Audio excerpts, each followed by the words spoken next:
फिर एपिसोड की स्टार्टिंग में हमें एक आवाज सुनाई देती है और वो बोलती है क्या कोई एथलीट बचपन से एथलीट होता है, क्या कोई डॉक्टर या एस्ट्रोनॉट बचपन से एस्ट्रोनॉट या डॉक्टर होता है, तो आखिर ऐसा क्यों है कि जो विचेस होती है वो बचपन से विचेस होती है, क्या कोई ऐसे बड़े होकर विच नहीं बन सकता है। विल सिंसियर होता है और देखिए छोटी सी लड़की को जो कि यहाँ पे जंगल में खड़ी होती है और वो यहाँ पे अपने कपड़े को धोने के लिए आई हुई होती है और वो एक जानवर भी होता है। एंड स्टोरी का नाम यहाँ पे कोको है, जो कोको होती है वो अपने कपड़े को धोती है और वो जानवर को देख रही होती है और उसे बोलती है तुम चिंता मत करो, थोड़ी देर बाद जो पानी है वो वापस से नॉर्मल हो जाएगा। मतलब ये सब मैजिक का कमाल है। फिर इसके बाद सीन शिफ्ट होता है और हम देखते हैं अपनी कोको है ना भाई वो काफी क्यूट होती है, अपनी घर की तरफ जा रही होती है और वो खुद से बातें कर रही होती है कि आखिरकार जो मैजिक है वो ह्यूमंस क्यों यूज कर सकते हैं, सिर्फ और सिर्फ फिजिक्स को मैजिक यूज करने के लिए क्यों अलाउ किया गया है। छोटी सी लड़की कोको जो एक गांव में अपनी माँ के साथ रहती है और एक टेलर शॉप चलाती है।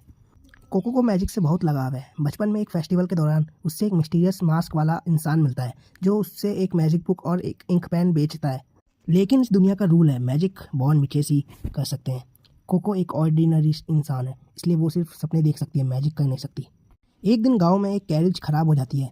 उस कैरेज में क्विफरी नाम का एक विजार्ड होता है। वो कैरेज ठीक करने के लिए एक बंद कमरे में मैजिक करने का फैसला करता है क्योंकि विचेस को अपना मैजिक आम लोगों के सामने दिखाना मना है। कोको की क्यूरियोसिटी उसे चैन से बैठने नहीं देती। वो एक खिड़की से छुपके से कीफरी को मैजिक करते हुए देख लेती है। कोको देखती है कि कीफरी कोई जादुई मंत्र स्पेल नहीं बोल रहा, बल्कि वो इंक से एक पेपर पर पैटर्न्स मैजिक सर्कल ड्रॉ कर रहा है। कोको को झटका लगता है। उसे समझ आता है कि मैजिक कोई सीक्रेट पावर नहीं है, बल्कि एक टेक्निकल स्किल है। अगर आपके पास इंक है और आपको डिज़ाइन बनाना आता है तो कोई भी मैजिक कर सकता है। विचेस ने पूरी दुनिया से ये राज छुपाया हुआ है ताकि लोग मैजिक का गलत इस्तेमाल ना करें। एक्साइटमेंट में आकर कोको अपने कमरे में जाती है और वही पुरानी बुक और पेन निकालती है जो उसने बचपन में खरीदी थी। वो बुक के पैटर्न को कॉपी करना शुरू करती है। धीरे धीरे उसके बनाए हुए सर्कल से एक्टिवेट होने लगते हैं, लेकिन उनमें से एक डिज़ाइन फॉरबिडन मैजिक होता है। अचानक पूरा घर और कोको की माँ स्टोन क्रिस्टल्स में बदलने लगती है। ये मैजिक इतना फास्ट फैलता है कि कोको कुछ समझ नहीं पाती। कीफ्री धमाके की आवाज़ सुनकर वहाँ पहुँचता है। वो अपनी मैजिक से कोको को तो बचा लेता है, लेकिन उसकी माँ पूरी तरह स्टोन में बन चुकी होती है।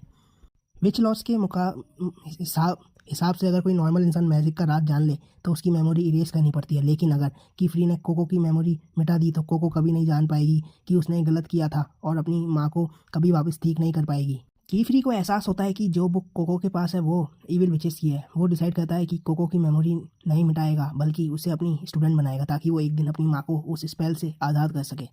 एपिसोड के एंड में कोको अपना पुराना घर और गांव छोड़कर कीफ्री के साथ उसके अटीलियर की तरफ निकल जाती है। अब उसका रास्ता मुश्किल है क्योंकि उससे ना सिर्फ मैजिक सीखना है, बल्कि उस मिस्टीरियस मास्क वाले इंसान का सच भी पता लगाना है जिसने उसे वो खतरनाक बुक दी थी।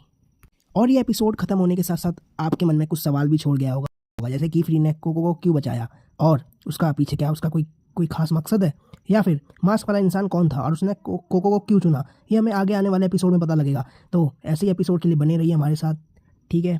तो अगर आपको ये वीडियो पसंद आए तो इसे लाइक करें, शेयर करें और चैनल को सब्सक्राइब करें। तो मिलते हैं आपसे दूसरे एपिसोड के साथ दूसरी वीडियो में। Thanks for watching. सायोनारा।